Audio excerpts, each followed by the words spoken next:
Paşevanên hêja wek ûn dizanin di salên notî de hejmara koçberên Bakur pir bû. Lê hejmara civaka êzîdî di nava van koçberan de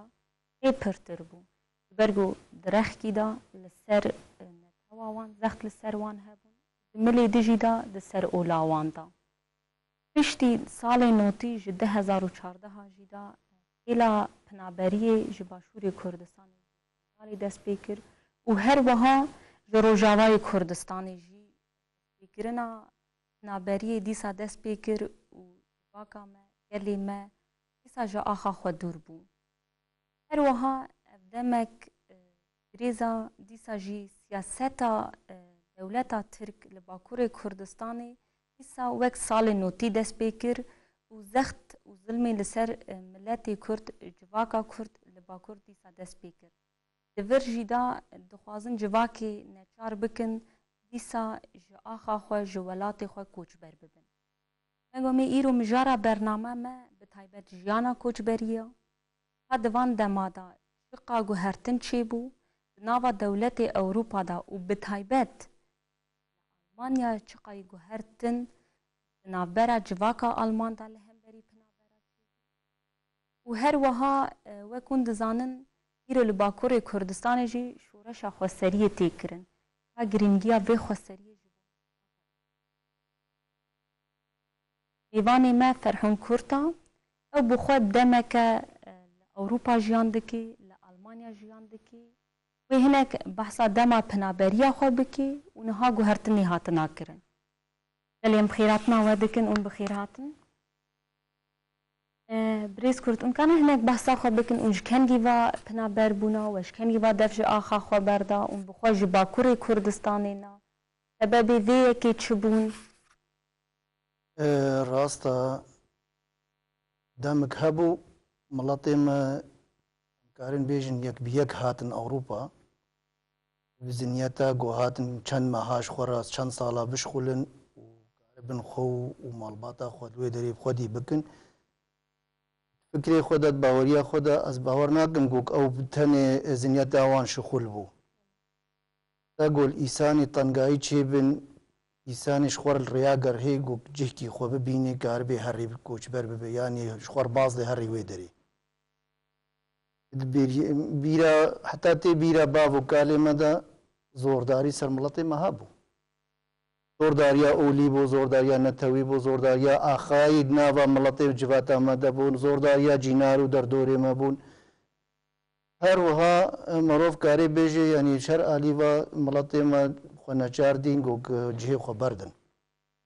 Ta qederkê em karin bêjin herema Midyadê, ez ê xwe ji herema Midyadê me em karin bêjin li Bakur herema Midyadê filih yanî asûrî û êzîdî cînartiya hev de bûn bêbara bêtir em karin bêjin alîkariya hevkirin. Hem ji madî û hem ji manewî û hem ji yanî li Midyadê dikanê asûriya qonaxa me bûn mektûbek me yekî ji me gol hezkeriyê bû welatî xerîb bû mektûbek bişiyanda aşiyandin dikanê wan yanî çûnû hatina me çêtir hebû. Heta got me dî Sûriyaniya ji wê derê cih berdan rêdin êzîdiya rinaman got ew jî cihê xwe bernedin. Heta dema me îro jî em bînin Ewropa vî zamanê me de cihê herî ewleyî lê heye mayiya dinyayê de cihkî got ewleyî lê mabê ev dera. Ji wê zinyetê bawer kim miletê me yek ve yek pêşî weke tibê qasir çend îsan hatin Ewropa piştî demek Kurd di wî zamanî de tê bîra min rehma Xwedê li miriya temama diya me hingî em sêwî bûn bavê me neyz Sekînî bû diya me li ser me bû. Di xalê me li Almanya bûn diya min şiyan dijwar hat xwest ew jî me bînî û bê bawan. Hingî gotin got wela Almanya li gorî herf û hedetê me êzîdiya li kultûra Alman ne li goriya me ya. Em êzîdî nikarin ev herf û hedetê xwe de di nav Almana de wek xwe bijin. Wê ew ji ber wê sebebê diya me ew hatina xwe fikrê hatine terk kir. Lê çiqa dem tê çû tekoşînê Kurda jî dest pê kir her bêtir barê êzîdiya di wî warî de giran bû. Dizanî êzîdî ji berê de zordarî me got li ser wan hebû. و سیستما ترکاج چه قابل شو سیستما قروجیتی گوک ام بیشن قروجی یعنی دحشتی جی که فرض کرد دوی مرحله دا ازیدی مجبور دمان راجن یا راجن چکی درکبن چیه وكم يعني شخوا أفزنيتا إزيديا بريدا مكان كوكا خوين كاربكن ويعني جد راجن تشكي وهمبري دولتي يعني دولتي راه همبري ملاتي خوشار بكن يعني تريق وإزيدي باز ندنج إزيديا راه نمان دبرت توی بیجی لباکور کردستان جواکا إزيدي قوم إخانته بآخا خورناك نميرانك آخا خورناك نتوا خورناك وكا تشقا إزيديا زحمت بي آخا خو ترك بكنجي كي مجبور مان ديزه دز آخا خو بردان جبوي جو وي خيانتي نال خوب كن الاغا خوب كن نجي كي الوي ميراثي ديو بابي وان كالي وان جوان رهشتين يعني اف ميراثي جو بابو كالي مجمع رهشتين باركي جرانا حد سوي ما دايو حتى ايروجي او وان خوب تش هواي بي اف كوكا خوب زماني خوب چاندا خوب حرف عدتي خوي اي خالص اي فرقي دنياي وباراسن حتى ايرو غاندن دماما يوجا ام غان قوناخ كي جو ام نكار بن الويدي خو خدان بكن نكار بن خو بباريس اول كم سبب هر چ قاسي ند فكري ما ولود او ما دول وقع المان فيجن انت قونت يعني كوراي كورايا مدد فكري مدى وقت ب خيال كيش مرچيبو وقت طماي كيجي كتا دله نجمه ما جو اوروبا شمر خوشترا مهر اوروبا مات اوروبا تزاني اوروبا جي كي وقت به شوكش وانرچيبو قلت الملت کی خريب تينا ما امناس ناكن يزيدي كنا يزيدي بشكيش دنياي قال كي چوكا وبشكي گري كي ميناس كريجيا كان ريونگي برز اوروبي ناوا جه مر گو ريبهاري بهردبن كيمي واجي قوناخي وان الجميزيديا تشيبونا يعني هيكلي وان بيزيديا ريتشينا بس نافي ازيديا بهيسنا او نافي ازيديا كتاب خدا دوا ريونجي خدا بحثا ازيديا كيرنا قلتنا قومك الورهايا خير اسلاميا كسي نزاني بو زنيتا ازيديا كوكا ازيديا شيا اولا وان چلويا حرف عدتي وان چلونن چاوا خوب خدان كن چلو رابن روتنن ازيديا خوشي نخوز قد دنيا هاب قاصي وان بحثي از باور دکم بتایبەت پرتوکێک نویسکارێکی ئەڵمان هەیە دووەردا هەنێک بەسا ئێزیدیا دەکێ کارل مارکس کارل مای نەچوویە ناوا کووردا بچیرۆکی خۆدا دەگوت کارل مایژی کە چافکانیاوی لەیارد بوو لەیارد ئاوستن هانری بوو ئەوژی کە هەم سیخور بوو و هەمژی کە وەک ئارکیۆلۆگ هەرەما مووسلێدا او خربه نينيفا جارك ده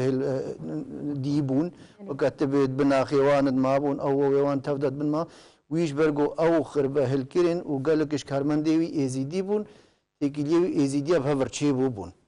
او وي هندي دك كتاب چاپ كرين يكجيد 1848 ويكجي كيد 1850 ددوادا وهر دو كتابي وي بون وكا چافكاني اش كالمايرا هجا مروف ميني حيري كالماي يعني براسي جي چافكانياوي هر چه قاضي رومان جيبه يعني تيوي باهوريه جو بشخصي خو بصالات نافا ازيديات مايا حنجي ولو براستي نفيسيا يعني تشتكي امكان بيجن چافكانياش مرة لاوروبا يا هري جران بهابو يا كالماي از باور دكم دوي داوتي وقت نابرت بيجي از كردم عن از ازيدي دبيجن يعني ويش يروكي هر ألمانك ناس تكي ويش فيلد كردستان يعني نابا كردستان هذا كردستان كوفيدا و ويادجي كي دوش دي وست يعني تشوليرا هر دو كتابي كالماي دبشي فرح دانا ازيديا وفيلم جي كي سربيه كي تشيبويا او بخوشي بناوي دوش فيلد كردستان او فيلم جي قالك جارة تلفزيوني اوروبي جي دركوي ونهاجت انترنت بيدا بي يعني او هردو قابا مروفا خورتي ما في زماني بيني وي فيلمي بيني يعني بيكانيك تدها او وقت بي ريبركي يعني او كي انجليسي بسمبيل وي مازن هابون خوا بانيو كر يعني خوا ششت هنجي لشكري عثمانيا دورا يقرتن ووقتها او قرتن قودنا وماتي ايزيدي هم حجيب سمبيل بيبون بي ايزيديا نازنا ايزيدي ما جا ایرم خورتی خواب پیشنید یکی بسنبیل نوانن یعنی اوشی که زمان که نشانگاه که ازیدی ابو يعني افجي اللي بيدري هات اوشی الویدری ما ترکر افتشت هنا راستا چفکانیه اوروپی درباره ازیدیا دا همش آلمان اوروپی را آلمان بارا بیترش برگو خلبا ازیدیا هاتن آلمانیا كان مالي ما البلشيقة حورين وكان تجي كل هولندا اللي مكارن بيجر نو صدي نوتو هشت بروسنت يعني صدي نوتو هشت وان هاتن ألمانيا كيم الفادري د حورين بيشتي جوك أو كان إنسان ما يوكا عراقية ما قوتين زجوردا هاتن ألمانيا هن جي زوجي بونجي كل فتح والجي هشتبون الولات هشتبون وهاتبون جاك دم جزو هنجي چند مهامان وگرهان و هنجي 3-4 سالامان وگرهان و هاتن يعني وقت به دهن داني گوهرتنا جهما هي بيتريش بري چي بويا هي بيرا من گوك وا إيساني ألمانيا وگرهانا بري هر كسي جا كلفت خودان هف پاسپورت خود چه که حتی پاسپورت چی چی کردن پاسپورت الترکیه گلکی زحمت بو هکا نبره بریا دی ایسانا سه ایسانا با اوجی برطیلا دی ایسانا سه ایسانا و تنکاری بره حتی حکومتی جی یعنی گلک زحمتی بارا ما چیبون حتی ما پاسپورت داری خستن مبخوا ازگش سال کل بندا پاسپورت ونت بي اوروبا ازبونا گوز به اوروبا هجتن المچیکرن گو باب تنساغا و دیا تنسکنیا آخر تشتن لوجیش مرچیکرن از خود بهارا هشته و ششاده از بری خواهاتن آلمانیا ام پیشیاتن برلین وش برلین ام هاتن بیلفلد هنگی حمره ما زاروگ بون ام هر چارجی که حمره ما نکتبو اجدها ام هی زاروگ بون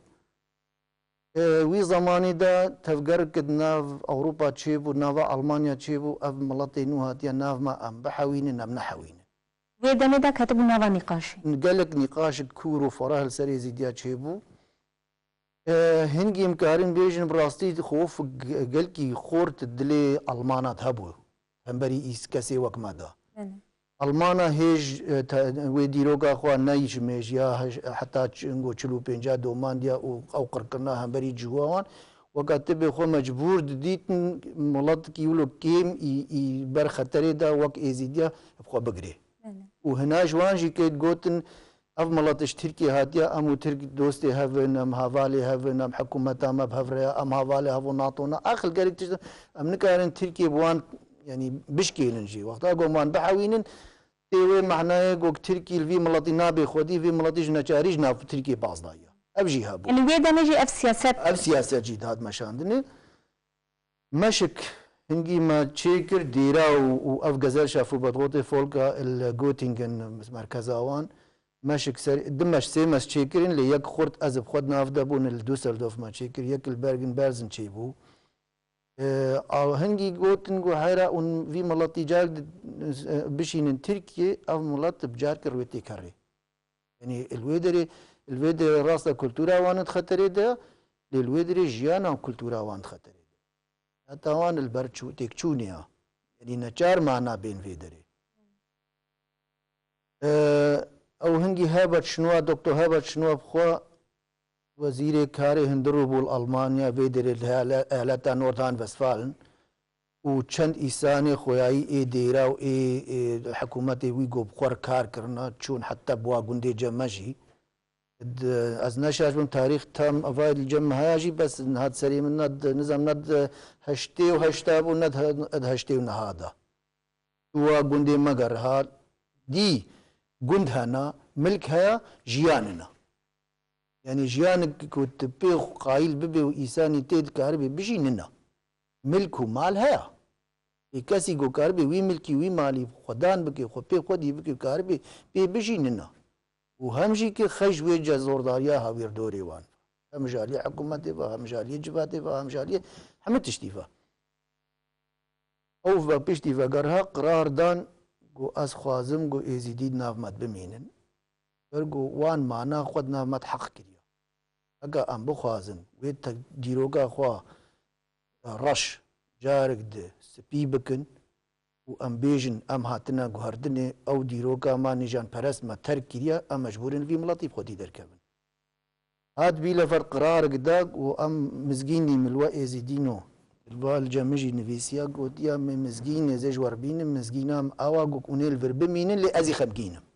يعني قلت نخوات يعني قلتي از بمعنى وجد همان دمي قو از في قرارا قوم از بوما سبب ون الفربمين قلقي خمجينم قو نج قو شما زي خمجينم نج برجه ودناف مدننا نج بر قوطا مناجه أم وبخدي بكن جبرقو أف شاندو كلتورا واهجا ودناف مد بحله این نفگوت نیوینا و چاپمنیا آلمانیا وی هرمی تفدا جی که بلا بو بو افگوت ناوی و اینها دوکومنت الجمجیه ناو يعني هي هندي وي جاميري جود جو يزيدي اولك خالص باكش هي كولتورك يعني خد نافا دنيا دا وقت تبد نافا كوكون ام بكوكون انجانا جما تشتنها واخد نافا تنبير كده بيتشا خولو نافا كولتورا خد بيتشا بونش بوي جو الدنيا تحديل وانكي او ودنا ما تهري ودنا ما دون دابي لي بيشتر قاوا افتشت هات كرن دولتا المان شكر انجي سياستا المان بخوا شكر جبونا اف چاندا هوقا بيروز نيوندا كرن المانا دسبي كده هول دان آليكارية بدن ما بله تي بيرام ابتن البيلة فرد ديرا سي ديرا دريه خوش مرفكرن قوارن راستا دير اي نيزي ديانا شبرقو جهيوا تايبت ننن ورن الجامعة درزا ديني بدن زاروكي خوا عرفو عدد خوش هفر بيجن لي اسكارم بيجم باتفاقية ما ازيديا جي قالك اصلا جيش مرشي كرن راستي جي افتشتا بو چما اصلا جي نقو داخوازا من نبو ام نحلمي بون ام حلمية قندابون گندادا هر گندکی مثلا چند ایسانته دبونا ماموسته زاروگی خوبون شبانه زاروگی خوبون زاروگی وان چی خطا بکرنا کل راس بو گفت تا اف خطا کر لاو اف درنر گو ریاته لیل وی دری هر کس کی مجبوری ما بو بحال خوا يعني الجيانا خو حشاندن بيجي هناك ايغوسموس اوروبي جي ام قرت النافخوا دويدا ميدانا ويدا ميدا هي هنجي ام ايزيدي ممنوعة تبون هي هستي اتفاق دلي مذهبون هي حبكي او تعداد سريع بسريع ماهاتيا او زورداريا مادية هنجي كالي ماجي هي اللي بنساخبون هي يعني هيج ما بيتر دينا او جي هيدنا في مدابون ام كارن بيجن يعني قالك هولدان تشيفون جوج ما فاقرين مجال دبر بهفبينن المعلومة شقا ويتشو دماكي ام ده 20 صدمة على الجندكي بون ام الفيدري حار يكينه برامج يا كيم بود 20 كيلومتر 100 كيلومتر تيك اليوم بارا بيتر بون تلفون ناس شاهي وخوشيه ما تبون تلفون حربا كزينه وان كاري بهر دركي الويدري نولو مانجي نبو ابجي راستا هنجي وقفي زماني انترنت ونف ايفون وفلان بيفانجي نبون تدقيدا خبرها بقينا حمدرا او جي نبون انترنت وفيسبوك وتشتغل وجي نبون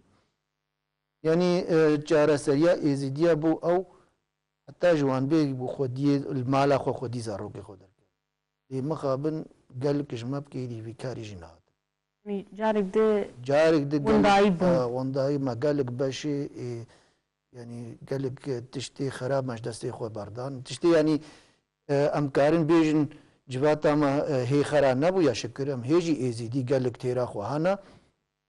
هذا تشتي اوي بيجم جار كي ميت كي ما تشيفو برحمه خد المريا تماما في الوانجي في عمل دبي قسخانا كل فيدي في هرم مقاب ونهف كإنسان كي مي بحمري ما ظن الويدريبو جا مقو خالو والله خويا كم يزيدي مي غنضا ببن تدي من جابك يزيدي بكن هف بحالي خوا مجهول بن مقو مي غنضا ببن النافا حالو شقا بيد هرم مش هفدول كيفن قو خوار زينا ومندا نابن يعني وي قلت ناوي إنساني مورال كي قل كي ما ظن دامه مقو شاوا من وندا نابن قو تي بيراتا وقتين من الولد باران قال لك بهاتا شولا رابن مقو وشولا رابون تشتي قريج وشاب تشوب وتشتي سفك هدان برخب خرا برن مقو آري والله تيبيران اقو ايه ما تسفك حموي ولو هرن وايه دين جراني جهي قد بمين نقو ايزيدي ناقل هن يعني ايزيدي هردم برخودن شقا زحمتين تيسري ايزيدي اجيكي ايزيدي زانن ميراسي باب وكالي وان جوان رهشتين باركي جرانا اف چاندا قو دستي ايزيديا دا اج دنياي فرق اف خصوصيتا دستي ازيديا قل كي جرانا اف ميراثا دنيايا لي ازدور دا برسك دي بكم Gava êzîdî ji axa xwe bi temamî dûr bikin wê karibin xwe bigirin. Wî de wê Ji demê ber ku de em îro miriyê xwe jî bi mirîtî jî dişînin welatê xwe. ev rast e. Ev pirsa te ez karim erênî jî bikim karim bêjim bê najî. Erênî çi ye? Hega êzîdî reformna nav xwe çêkin bê çilo ola me êzîdiya ji me re bêje bê her demê bi Xwedê re her demeke bi demê re. Yani em gorî demê xwe biguherin. Çawa xwe biguherin em xwe bi rêxistin bikin. Em xwe bi sazî bikin. Em vê sîstema berê gundiyatî terk bikin. Em li deftera û kitaba bipirsin. Ilmê me ne zikê zilamkî bimîne bibe malê her kesî. Her kes karibê feyde jê bike. Ez bawerim xortê me miştaqin got vê tiştî bi destê xin. Gelek cara em bînin xortê me serbasekî negin. Yanî civan bigiştî keç û Civan xort. xwe keç û xortê me êzîdiya di diwan fikirê tê bêje yani em cana kepêkenoka wan irkin em bêbûna pena lê na. Fikirê xwe ne zinyeta xwe de hêjîkê hestê êzîdiyatî wan ir heye. Astengîk mezin li pêşiya wan heye ziman. Hingî gereka êzîdî rêk xwe bibînin bi zimanê Ewropî yani em mecbûrin em nava dewletê xerîb dina em mecbûrin di nava wê dewletê bijîn jî çawa me mecbûr bê şixûl û bêkar û hemer nameşê. Wexta tu kal û hemer bikê tu mecbûrî zimên zanbê. Tu zimên nizanbê tu nikarî hemel bi destê xî. Dewlet çapemeniya vê derê hemê yanî tiştê ekonomiya vê de destê dewletê de destê firma de destê karmenda de ya. Ne wek welêta tu bêzê çend sewal xwe peyda bikim û xwe pê xwedan bikim na divê herê cem ji Amêrikî cem şirketkê tu xwelwê dê şixûl bikê. Em pirsgirêka zimên em ew bikin lê gava ji dê û bavek zaroka wî zimanê wî nizanibê. Çi qas zehmet e.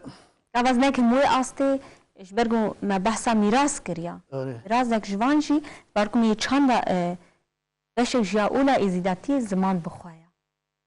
Ez ê divê baweriyê de ez ê xwe divê mala xwe bînim. Belê. Xulamê we çar zarokê min helba minin ji ba her çar zaroka di dijî wek min û diya xwe yanî Kurdî me raxivin û zanin yanî tu tê fikirê tu bawer nakî gulvir mezin bûna ûlvir bûna û di dijî jî wek me ji me fehm kin lê tim Almanî ma vegerînin. Yani ev tê wê mehnê zarê me ji kultûra xwe hê dûr neketina. û ez bînim xort û keçê me wexta gulvê dê zewicin piştî ê gulvir Xwedê dana piştî zewicin em bînin di mala xwe de heynên wek mezinê xwe dîse Kurdiya xivin. Zarokê xwe jî. Zarokê xwe jî Kurdiya xivin. Yani em bînin êzîdî ez vê bêjim ez vê êzîdî ji lorîkê dayîka xwe çanda xwe naskin. Dayîkê wan li ber dergûşa wan bi wan din fehmkin çi kesin.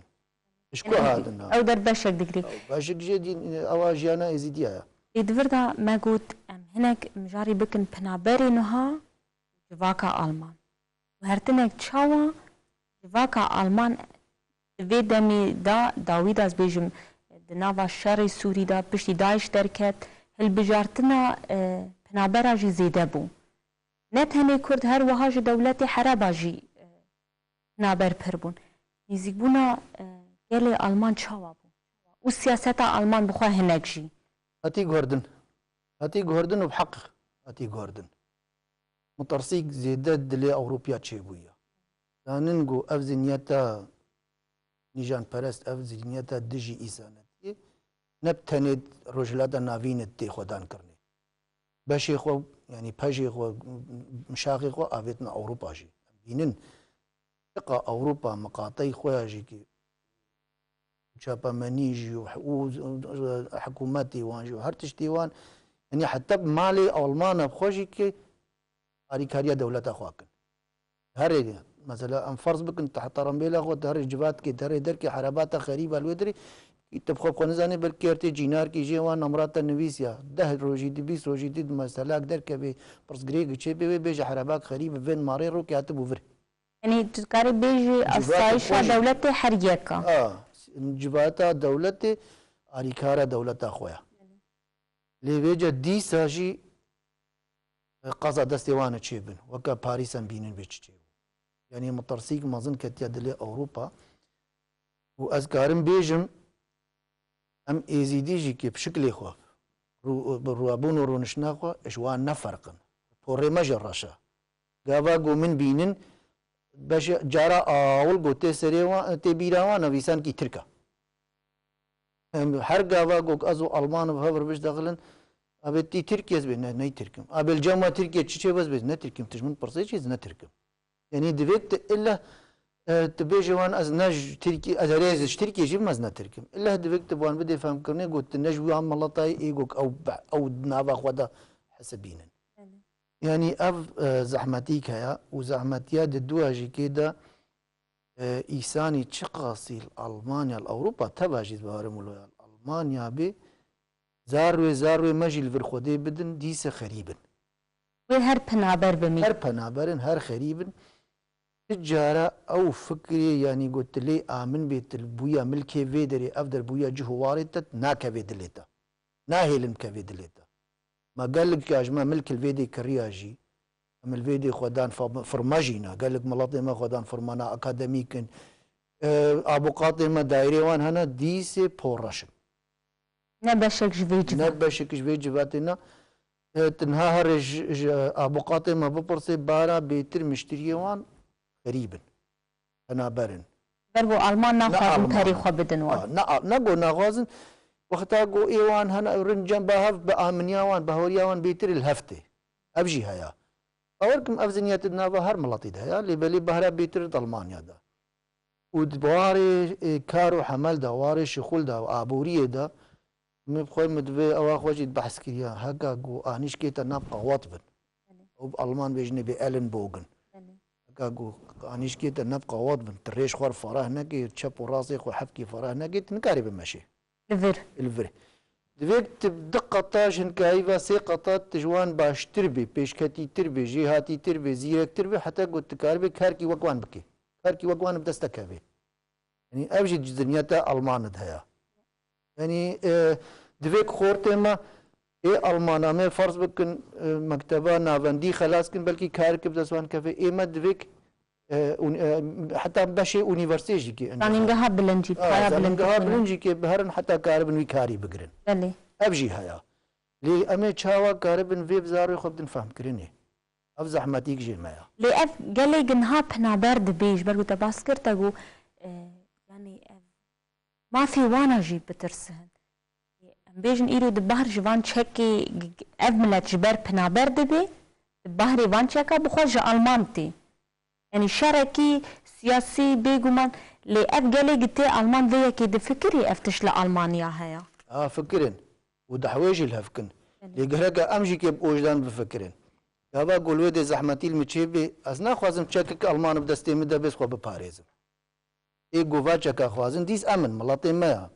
اف جباتا مايا يعني المان بخو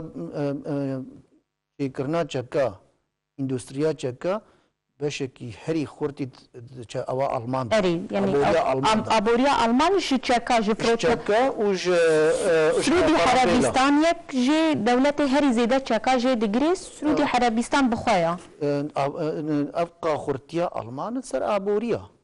در دانوستاندناش درفه مالي المانيا يقو كاربي خو بيب خدي بكي زيدي دانوستاندني فرماي ويننا يعني تي ماده ونفط ووقت مازوت وتشتيوان كومرجي بلا كيما دفي اخوان دا تشتيقو او كاربن خو بيب خدي كننا دفيك حموش درف بينن ومالي خوشي بفروشن جدف تا كاربن وي دانوستاندنا خو الدنيا دا فرابكن تشجي شرط دكن شاكجي شرط شيكن قدنا تازي تشكي دني خريبة زي بينن بيراخوا اف ميخائيل كلاشنيكوف يقول اف سلاحا كلاشكوفي ميخائيل كلاشنيكوف بخوا من دجارة نزامنا سي جارة رابورتاج ياغو بير هاتي چكرني مدي يكي جي برسي قو مات ني خمگيني حقا ملط بچاكي تتين كشتني چاكا قو تا افراندي تي كشتني قونا يعني فكري قول نيخم جينم ووقتها أزانم هزار بچك 200 كشني مليون خوبي باريزي جي يعني چك راستا تين چيكريني از خو مبخو شرع ألمانا كنن بيغرقا فاچكا دينن فاچكا كيم بكن چكي والقاصد إساني أفي كيمياوي أفي تشتي أو غرقا نين فروتن شفا دولتي كوك أمزانن دجي ملطي خوب كارتينن وقت اما تركيا دايشي از بيجم دايشي بتشك دكن يعني منكي ألمان مروفانتي باورناكم شكا ديرك بدي داعش اللي إن لسر ديرك دستي ديوان اري لسر دستي ددوا السردستي تركيا ديوان السردستي سعودي عربستان ديوان يعني فراستيكا لألمان بخشي كي وقت بإفادة خب فيدن بوقتها أمنن يكي دنيا بديوان يعني بالنجمة تاني أفتين وقتها حلبشة تشيبو او کریا او کراستا حلبچه او جعرا آویدنا حلبچه ما زانیبو یعنی هر کسی زانیبو چاپمانیا آلمانیا جی که هشکره افتشت گوتن و آلیکاریا وی چکرنا وی جحری وی زهیری وش آلمانیا هات او ماکینه وانو او حاجتی گوک او ما جعر صدام هنگی پیچی کرنا وش آلمانیا هات و شرکت کجوان وایل بیلا فرجی که گیلدا مایستا افاقو قابادن بحث كير او غزال شافو بدغوتي فولكا بخوشي كي خوست يعني دعوة الوان كير والشابا مني بلا كير قوفايا وجحر دايا صدام وصدام بكيري ملاك همبري ملاطي خو بكارانيا ملاط وقتا كونكوجيك مازن بيانيو الحلبشة هنجي فا شركة ألمانيا قليل في سازيا ما في عيسى نكر دجارة 500,000 جزال وان بري يعني افتش لدي صاروا ددن وبنابرت دي افتشت هم هجتي افتشت مثلا وقت قلت فنابرا آفرين لإيرو ياما إيزيديا سببا قوك أم إيزيدي رفن نبس تنشكي ألمان هم بريمتين كاركن إنيتا ملطة إيرو أم هرن نها بريان نها بدا حفتيا سي حفتيا ميت كي ما تشيفو شياندن ولات كان إيساني ما بيرتشون ام ازيديد غورستناف غورستن دا وقتا غور وبن ام سربركي قربان يعني ام سوال كي يقولون او سوال قول نبدستي وا مسلماني بوان رهاتي في غوبي غراني او مسلماني غو ملاتي مرهاتي كريفي منا دوستي منا غوشتي وي سوالي ناخن خيرا ما ناخن ابجي كيش بادلم ابش تشكي جحري بيتر خرابتر التحدي اللساني كن دفردا نابركي بدنا امجور بردوام بكن ما شوانين هجا ام بكلبك نافبري ددن برنامه خو اندور صحبتا خو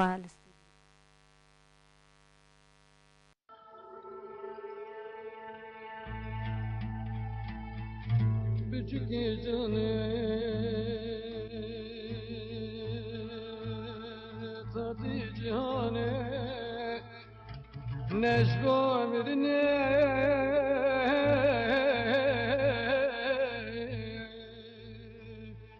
جبوشیانه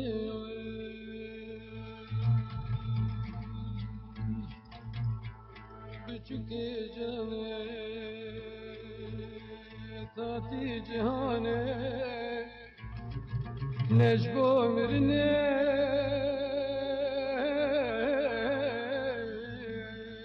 جبوشیانه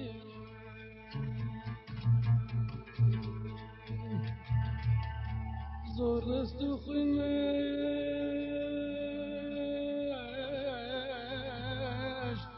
نادن مجاله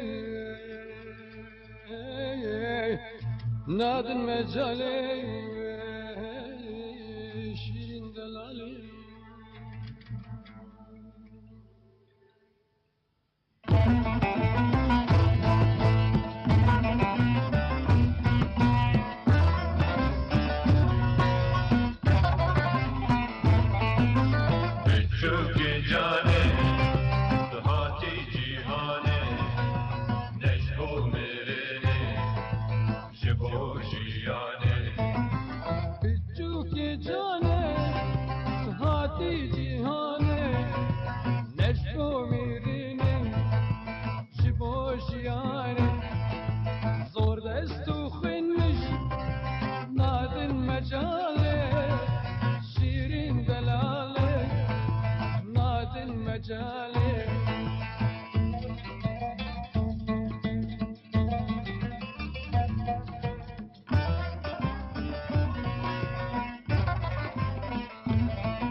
لی تماشاوانین هیجا یو بردوام کن ریز کرد ام راستی کتن مجارک پر گرینگ دبی افجی بشک جوان تشتیگن هاتین افراندن جی حتی نها گپنابر إلى بنابرة بلند بي وهري بتايبت جواكا ما باشورجي تقول باكورجي مخابن هي افتش روددنج دسكو جاما اف جاما جماج جاكاجي خراب ترى كواك هسي هري نيزيكي من دسكو جا من نخوي ناني ما حرام بكي يعني بتشتي هري جرانا ما ام هنا كتنابا مجاري ازيدي چما جبر فيكي يعني درنجي زختي لسروان هبون يك اول ويك نتو وجواكا ازيدي يزبجم بتايبت اي باكور كوتن ام إخانتي لآخا خوا لولاتي خواناكن امي رانزن جاكا دجمن امي بچن جو آخا خوا دور بمن چيتر ام إخانتي لي بكن لي مخابن وقتاني زمان جي يعني ما هنتجي لبرجي وندا جي كرن وندابون جي چيبو لينها ناوا جواكا ألمان بخوا نجات پرستيا وانا ددما دسبيكا لهمبري جهوان هاديسا بلند بي لهمبري پنابرا لهمبري كسي بياني بگشتي بي جواكا ازيدي بيجي لي از نحربم از نبشك جوان كسي بيتاقو جوان ام تفد يكن برقو از سرشم او سرشن او يعني اف خطر قلكي زعما در پیشیاما بله تي بيراوا گوگ آلمان قلكي سربي مثلا شنغالي قلكي حاجز بون اب ايروجي كي دريه حتى مجلسا خوشي جيزي ديار فكر گو کم کاربن هرن کلو دردی خوشوان بیجن حتی ازیدی کرن سبب گو کاربن چکا دیرک بدن کردستان باشور جی لسر خوینا ازیدی آویه زانگوا وان دا قانون وان دا قضاخایا گو چکا دیرک بدن بشکی دولت گو نه يعني نه دولتا سرهلا دار بي غرقا وان اول بدانا بغداي ازيدي بون سببا ويكي وكاري بون بغداي وقت بمنجي بكن وهشكرا سلاحا بشيننج كردارا بوي باراسنا ازيديا يعني حكومات تا المانيا خود نافا خودا هيجي دلخوازي ازيديا لوكا ما قلت اف كريارا نها قول المانيا قلكي نقاش سرتي كرني اف دستاويتنا بيركا دويت سرسالي دا الوا چند باجار المانيا دا تشتي مزن بو يعني اف تشتي غريب نافا المانا دا يعني كاس ما في خو ببيني ما كاتشك لكودري ببيني دس بابي يعني تي بيراوا ام ازيدي ايروجي حب كان المانا بدن فهم كرني چما ام اله گهداري زار خونا ام چما زار خو حتى جمتي بناش امرين ام الوان مقاطنا شما ابد ولاتي مدى مجبوري في تشتي كربون افزنيت نافا وجه واري مدهيا كه غزار رجلاتا نافين تفداجي كي كچك مبتاني بچوا باجر كيرات گوي واري وانا غري ني افتش تابو از بخو خورت اجر كم چون با گون کی جزنا امكان نافا نبيجن جم چون گون کی جي مسلمانا ازاروك بمشي خدي باي باري ما شير برويده فرود سه چار پیرک هاتن گوهرن آوش خوربینن باکن ازیب تاني الباي صويل مام يعني چما جواني ده حبكي فرق بو گوخورتو تبي مسلمان به مه کچ کجوان بدنتا يوان بخوش خور فرض ديتن از كنيم گو ماكريوي وقتا گوزب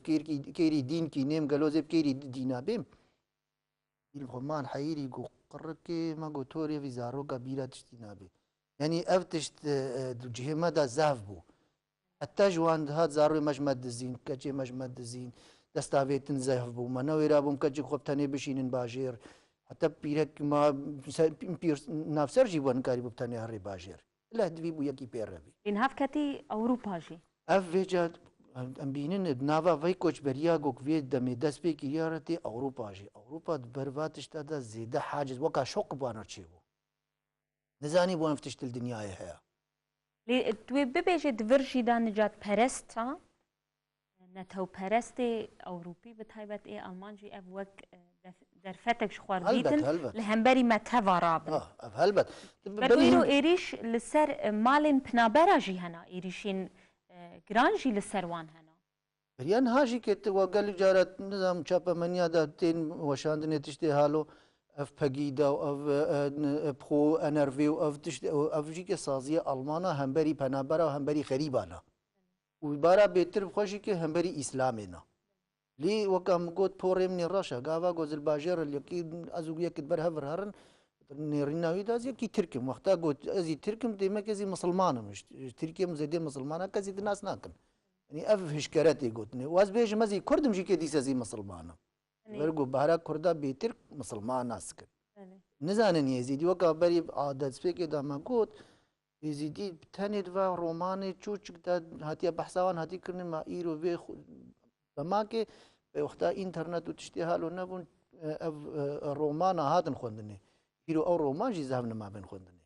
يعني ناس زانيانيا وان يعني ناسينا يزيديا دليوان دا كيما تاني ناوي ازيديا جي كلفه دريب خراب بهيزن چما دماغ شكر فيز دمي كيم بويا لدماغ دا اف كشتن نا مذهبون افدش من هيا ناوا ازيديا بخوب خدا چند انسان مال ويدري هاتن كشتني كچه ما هاتن كشتني وردا ناوي ازيديا بخراب جهاد نشاندان وان خود بيلا حاجز بون جل هم بري ما حاجز بون چيبو بيلا فات بيرام برياب چند سالا بلدي رئيس بيلا فرد ومازنه بوليسا اي بيلا فرد داخوازي ماكير ام داخواز كرين ام هرن ويدري راتاوزا بيلا فرد يا بني حرديا گوجار كي وا جبينا مالي چيبوي ام داخوازي وركرن چند انسان تيبت يعني نج هر كسير شانده ورن ام خوازن سر مجاره و ايزيديا نافا مدام باخ و ايزيدي نو گون هاتنا ناما ام زانن وجبر تحدي بازايا هاتنا بر قزور وزحمتي سر وهب حتى وجه وارق وبردانا هاتنا بر اشكرا قلت وجا هاتنا ويدري اون بروبليما مشكلاش خوجر تشيكن وج ماجر تشيك ني فاكري دبيجم درك تسكريك هبه بلاش ما دور كبن جو اون افبرس غريكي وا جو تشابمانيا ما بيحسه جو ملطي ما فاجنقي جو باتش غريب بينن بي از دفر دا تشتكي دي بپرسم مگو جواكا ازيدي جواكا تنگا جواكا عندكي بكلترة كيف جريدايا يتوي نبيجي جانم تين مجبور كرن ام هناك فرح ببن يعني شلو فرح ببن يعني تشتن باشي چاندي ما كان بيجن مخابر نابي ام وان تشتال لأوروبا بكن ام نكان وقت بري تام وقت قندا بجن افراستيكا مجبورن گوهرتنی که وکا گاوادم گوجی گوهرتن نامه ما چی ببن اما رفورم ام بیجن رفورم هری نیزی کی گو کد بیرا ایزیدیا دا تام جه خو گرتیا قانون و حرف عدد ایزیدیا ایرو جی پیته ناس کرنه رفورم کاری بخیره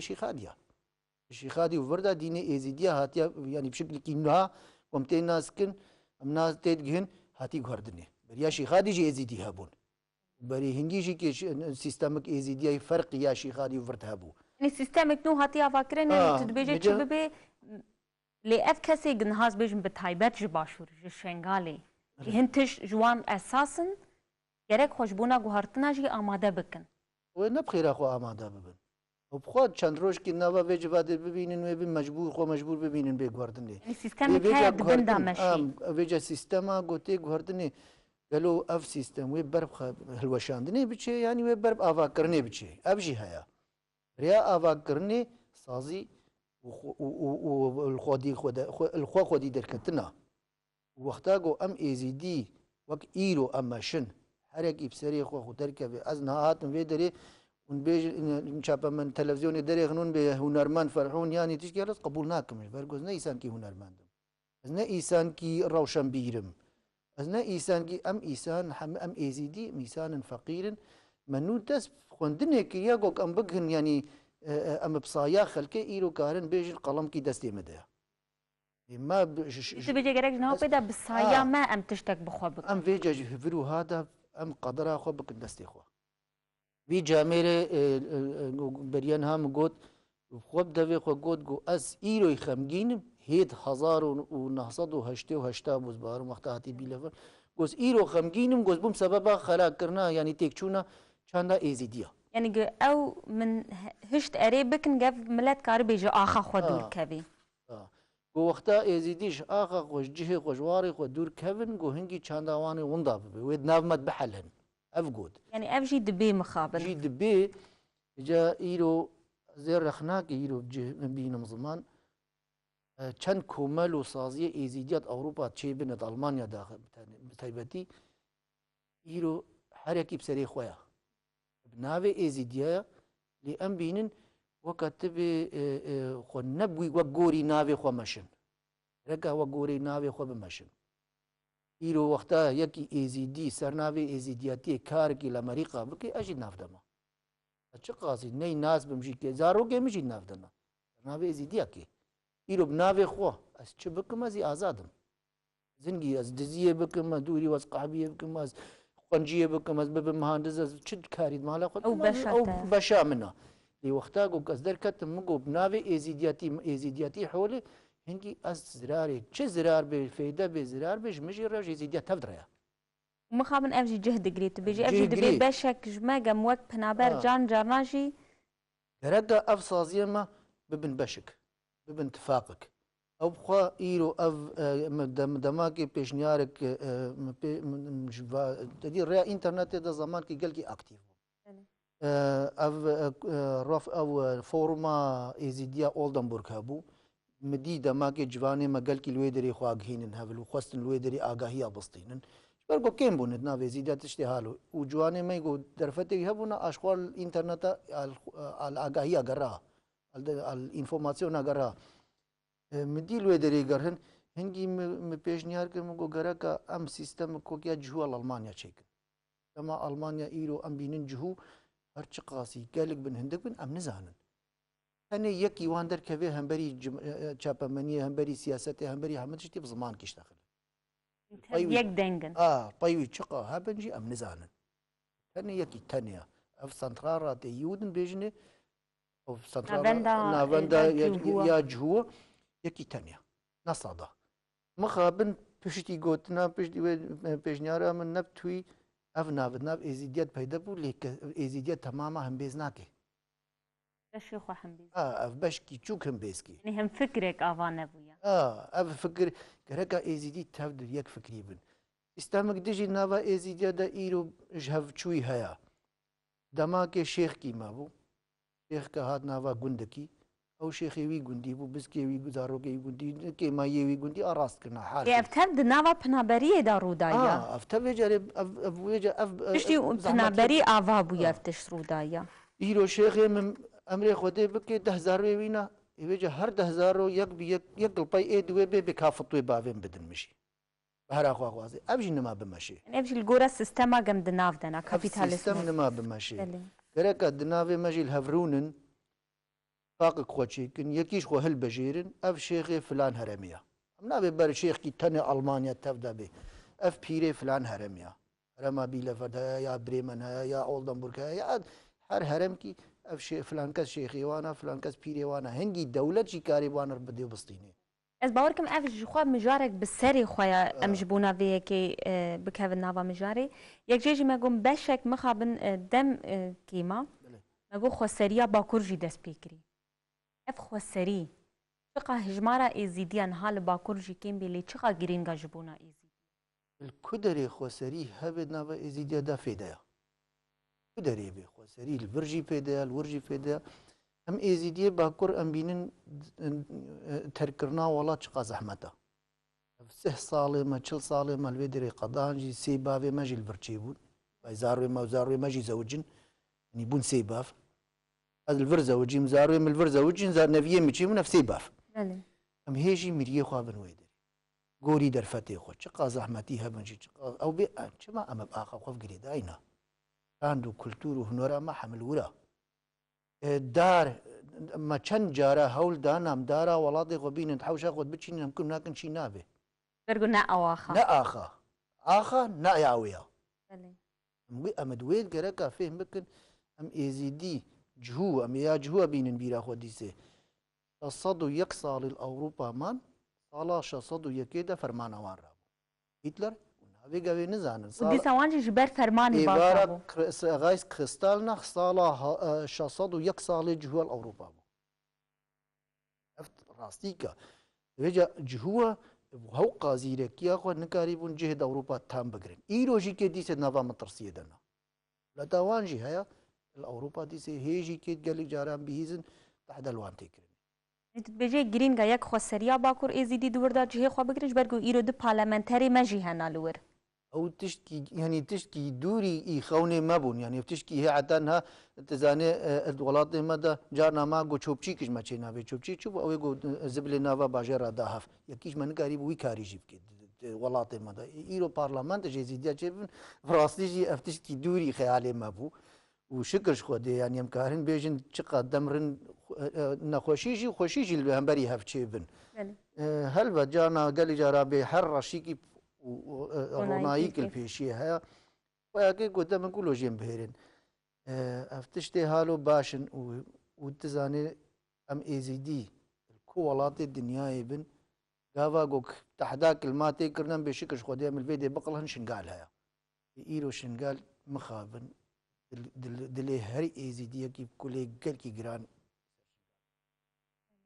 ايرو شنقالت بن خطر قالك ما ظن ايرو قرقا خودی درکتنک هری گرانج ناوا ایزیدی اوروبا قالی درکتا نبهی فيها خلقي بهيل ام اتفاق وكهبيب هفرا خير خيرات نحر يكيش خورا مرة يعني من بيجين شنغال يا شنغالية يا شنغال ملكي ايزيد خانة ملكي كردستانا ملكي قوميتا قوب كرمانجي وبصوراني يعني تشز زنيتا قوب معروف كرد حسبيني يرو من قهاورة خزناورة بحلمي خوا باستراني خوا بجيروكي جفاتي جو جيروكا جهفر مسربي هاتي خوا حرتشتي خوا وشنقال نبتني تبي وارقبو ايزيدي تيتستريبون شق قافا تعدل مكيمنا توكي الجهمة بهاتا عرافين شون شنقالي هابا برسا او مسلماني ايرو شنقالي دا روكش بر فرمانا برافينا شونا ويدري ويدري معنا وايزيديا باراستنا او جيا إيساني خلوي جاي بقري او جيا بي آصيقه وبي كلها خوينياج ملطرا زمان كي مسيحي جي كي تبيرا ما وقت فرمانا فالله جمع رابويا بابو كالما تم بحساوانش مركن حتى نهاجي اللي مقابل بابو كالما بيجا كيم بنا زاربي ما وي باتشتاهو بيزن وقتا أرمني حمو شرو تشتد هيد بيرا ما حموانا چند هزار أرمني الويدري خلاص بونا قالي نيشن قال أسبهورم دجمني إيزيديا يقول إيروش إيريشي شنقالي كن قال لك سبب أفنشي أنن إيزيدي راستيك دنياينا دوردا وفي راستي جنابا خو هلنين وقت تبي تشاوا إيسانك درهك تشافي خود حاجزة أو جيش في راستي نابا خود حاجزة أو قهرن أنت بيجي تشببي بلا ببي جرك جواك للشنغالي خودي دركبي ام جلوان خودي دركبي نجبونا شنغال فالا نمي دين إسلام أم بيجن إيزس أم بداعش نا إيسس وداعش ام فرمانا هجميرن ام بحفتي وشار فرمان ما يزيد يا رامنا نا حفتي وشار فرمان ما يزيد يا رابنا روجا اسلام تشي بويا فرمانك ما يزيد يا او فرمان حرقا الجوري وقت الجوري دماغ الجوري هيزا ايريشي ماكي دين اسلام روجا بيدا بويا ايريشي يزيد ياكي يزيد نبس يزيد يتن ليزيدي ارمان جواني هري سركنا شما ميراثك الدنياي كور دست إيزيديات هاي أخوازن وين ميراثي طال بكن تنابكن بيجي تنكرنا إيزيديا هناك تنكرنا كردستاني بخواياجي واديك شونا كردستاني بتمامية إيرو إيزيدي وقتاقو أزبيجم أز إيزيدي ما أسخاينتي الكردستاني ناكم أزبيجم والله إيزيد خانة أسخاينتي الكردستاني ناكم شما أسخاينتي الكردستاني ناكم هستي خوب كلتورة خوب چاندا خوب حرف عادات خوب بلوري كي ديا خوب أس كردم إيرو يزيدي حقا كيم نمانا كرد بزدار زوري وحقا بخوشيا خو حقا اجتماعيا خو نچونا مسلمان نبونا إيرو ناوي كردستاني ونا كردستان ما هو يزيد خان بوا إيرو زمان كردا بلكن ما نقوتا بكردي ما بقوتا بكرمانجي يعني افتشت تيبات راستينا كرقم وقت راستيا ببينن وكرجي كي دجمني كرداي سركن نا أولى إسلامي أولى إيزيديا نا تركو حرب فارسن أولى إسلامية دجمني كرداي جو حتى إيرو كرد بن زور وزعمتيه دجتنا كرنا كولاج هر شارنا تويدن دوراوان أولى إسلامية إيرو دهني خودية ترك أولى إسلاميش خرب كارتين الجوري منفعتي خب مشي دجمني كردستاني بقشتي مخابن بوي أولي الجريدة إيرو فارجي كي أولا إسلامش خروق مهزمة بكارتينن ومعيشة خوي سياسي ماشينن إيرو بالا خو بدي في عرب جعاني بوي وزنياتنا إيرو مسلمانيا تركي ويا إيراني ويا سعودي عربستان نوكافا يمكي خوياكي إسلامك يكبشننا هر نتوكي إسلام الجوري خوب كارتيني وكاري خوي سياسي ماشيني هني كردش في فكري معنا محروم إيرو كرد في فكريش برجو محروم معنا بونا كولي أولا إسلامي دستي إسلامي دا وك مهزمتين بكارانين همبري هف نه همبري خلقي يعني همبري وردا بخواد كندج مني هف إيرو دقوتن إيزي خوارنا إيزي ديا حرامة إيرو أمرن مالك كريفي خود دوستي خود يعني أم أو نامالي هفن بيرك يوان دستي خو نادن ما أم الباجر الهفراس بنا في أم دست نميجن دستي خو نادن ما يعني أفتشيها أولي أستانيك مازن البارا جوات كيف قرت فكرياش بوي قو نقار بي بيش كفي مخابن ام هاتن داوية برنامه خوا وتني تي داوي جبونا تماشاوانين بونا تماشاواني ما پیشی از جوات تفر سپاس کم اشترا تیوی سپاس کم گوگ ایرو دریه خو فکریه مکاری وز به مهوانی و اثر کفتنی جوات تمام ارخوازم و اون تفدا اتکاری خو دا پیروزن و از هیوی دارم کاری و هی خورتر و گشتر ببی اون ببی نونره وی جواته درد و کلو ایشا وی جواته هر دم بینن بیرا ملتا ملت خو نشمرینه ملتش بیرا نبی نجمه جاته بیرا ما مختام هاتین آلمانیا و چاپمنی آلمان داد اوروپی داد ناوی کرده هیچ نه هات گوتنه پیشتی دم که رادیو کل ویدی ارفن فجبرگو هنگی و گلی جرا از جنگا حربی صار رادیو از ویا پنج نمره 50 هستم اش هفته 25 دقیقه ریادان کردی گو کردی کاربن باخبن او جستران بود چند گوتنا گوتن يعني دلي ما قاش بو ما قو نافي كردي تشابا منيا تي قدنا ايرو شكرش خدي امتين تشابا منيا خواد ام كارن دردو دردي خو بيجن اب تشابا منيجي كي غرقا نبتم دواري سياسي بماشن دواري جفاتا خود بماشن هر درجي كي يعني غرقا كردي سياسي جي كي كردي نه سياسي جي كي غرقا فهم بكن پاراستنا ازيديا پاراستنا چاندو كولتورا